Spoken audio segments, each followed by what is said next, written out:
नमस्कार दोस्तों, एक बार फिर हमारे YouTube चैनल में आप लोगों का हार्दिक स्वागत है। लेटेस्ट अपडेट निकल कर आई कि कर्मचारियों के लिए आ गई है बड़ी खुशखबरी।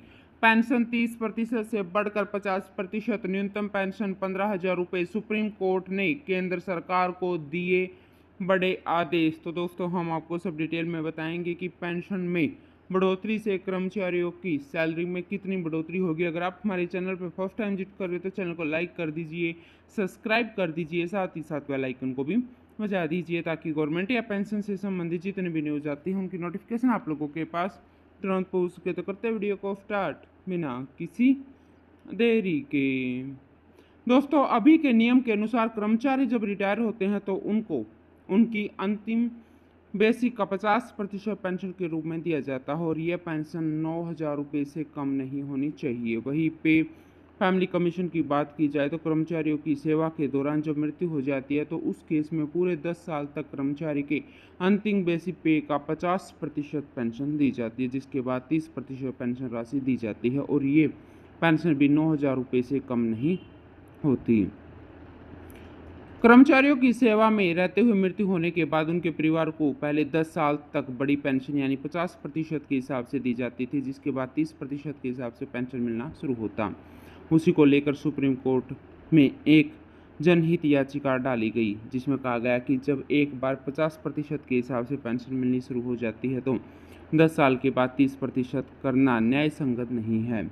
50% बड़ी पेंशन के हिसाब से पेंशन भोगी का रूटीन बन जाता है। ऐसे में 10 साल के बाद कटौती करना उचित नहीं है। इसी को लेकर सुप्रीम कोर्ट में एक जनहित याचिका डाली गई, जिसमें कहा गया कि एक बार जब पेंशन 50% के हिसाब से मिलनी शुरू हो जाती है तो बाद में कम करना ठीक नहीं होता। आपको बता दें कि कर्मचारी सेवा में रहते हुए अगर कम समय में ही स्वर्गवासी हो जाते तो ऐसे में उनके परिवार के पालन पोषण का पूरा बोझ उनकी विधवा पर आ जाता है। उनकी आय पर एकमात्र साधन पारिवारिक पेंशन होती है, तो ऐसे में 30% पेंशन में गुजारा करना काफ़ी मुश्किल होता है। सुप्रीम कोर्ट के इसी को लेकर एक जनहित याचिका डाली गई, जिसमें एक मृत पूर्व सैनिक की फैमिली पेंशन को लेकर सवाल उठाया गया। CJI DY चंद्रचूड़ की अध्यक्षता वाली पीठ ने शुरू में ही इस PIL पर विचार करने की इच्छा नहीं जताई। सुप्रीम कोर्ट ने इसे सरकार का नीतिगत मामला देखते हुए इसकी सुनवाई करने से मना कर दिया। बाद में वरिष्ठ अधिवक्ता निदेश गुप्ता ने अपनी दलीलों से सुप्रीम कोर्ट को केंद्र सरकार से जवाब मांगने के लिए कहा।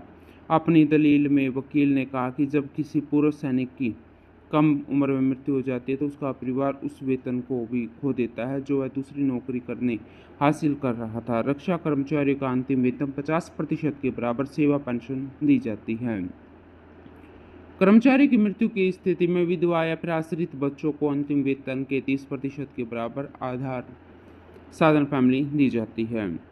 दोस्तों, किसी सैनिक की मृत्यु के बाद विधवा या आश्रित को फैमिली पेंशन दी जाती है ताकि वह मृत सैनिक के परिवार के उस सभी सदस्यों का भरण पोषण कर सके जो इसके जीवन काल के दौरान उस पर निर्भर थे। हालांकि पेंशन में इतनी कमी होने से जीवन यापन करना काफ़ी मुश्किल हो जाता है।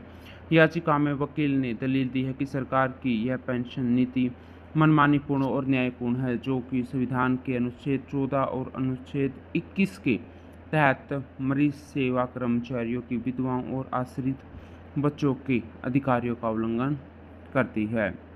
वकील की दलील सुनने के बाद सुप्रीम कोर्ट ने केंद्र सरकार के इस मुद्दे पर जवाब मांगा। सुप्रीम कोर्ट ने कहा कि पेंशनधारकों की कठिनाई को देखते हुए क्यों ना आजीवन पर्याप्त 50% के हिसाब से फैमिली पेंशन का लाभ दिया जाए, जिसके बाद न्यूनतम पेंशन 9,000 रुपये से बढ़ाकर 15,000 रुपये की जाए। इसके बारे में आपको बता दें कि देश भर के पूर्व सैनिकों की लगभग 6,50,00,000 विधवा पेंशन भोगियों में से लगभग 85% यानी लगभग 5,53,000 JCOOR रैंक के कर्मचारियों की विधवाएं हैं। PIL में वकील ने दलील की है कि औसत एक सैनिक का अंतिम वेतन 50,000 रुपये है। इसका मतलब है कि सशस्त्र बलों से रिटायर कर्मचारी कम से कम मरने वाले पूर्व सैनिकों की विधवा के लिए सामान्य फैमिली पेंशन लगभग 15,000 रुपये होनी चाहिए। दोस्तों, आज के लिए इतना ही। मिलते नेक्स्ट वीडियो में, तब तक के लिए जय हिंद, जय भारत।